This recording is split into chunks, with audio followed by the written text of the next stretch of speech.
So today we are standing out by one of our big drains. These are all old agricultural drains.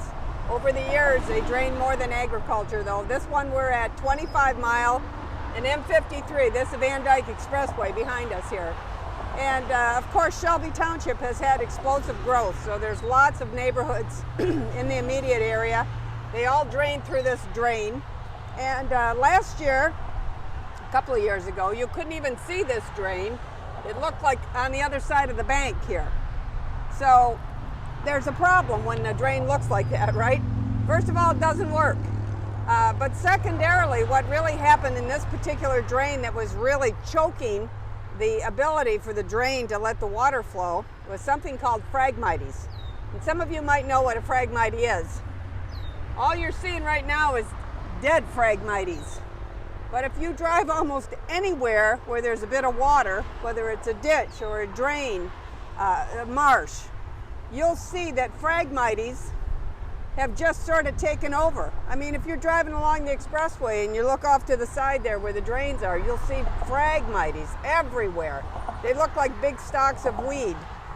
Essentially what they are, they're invasive species, okay? They're invasive plants. They're not native to Michigan. Not even quite sure how they got here, but maybe we'll learn that. But at any rate, Mackenzie is joining us today. She works with the Lake St. Clair SISMA, and she's going to tell you what that is, and also Six Rivers Conservancy, which is a great organization. We do a lot of partnering with them on different things. We partnered with them in something called Cut and Drown. And the reason I want to do this video is because I didn't think it would work. But guess what? I'm so delighted I was wrong.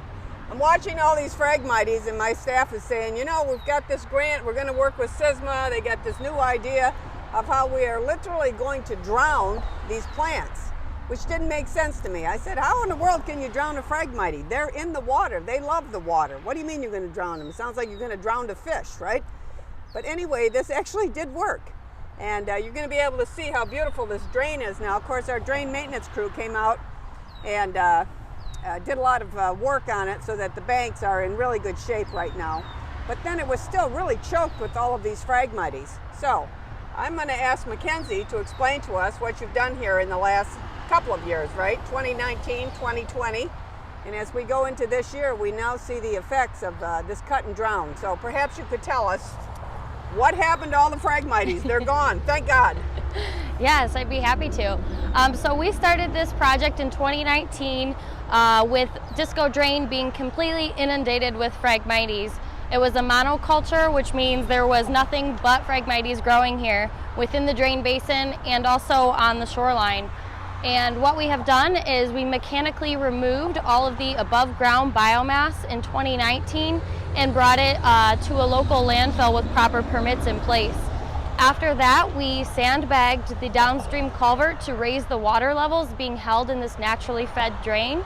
And every 2 weeks we visited the site and used our raspberry cane cutter utensils to cut the stalks under the water line as close to the sediment as we could. And then we removed those from the wet area and threw them onto the dry shoreline. And by keeping that up over the growing season, which is roughly May through September, we were able to starve these plants of oxygen, which really suppressed their growth. And then we also included the dry land in chemical treatments because we could not implement the cut to drown where water was not being held.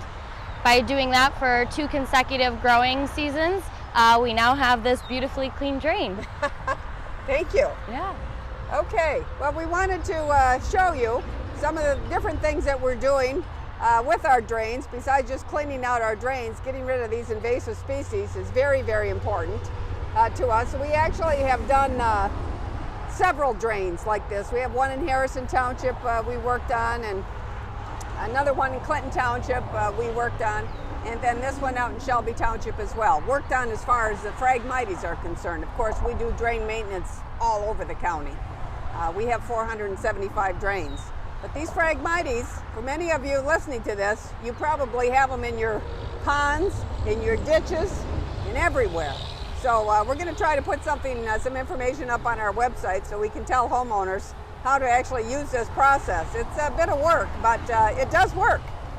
And I'm here to tell you, as a person who was not persuaded that it would ever work, but it does work. So thanks for joining us.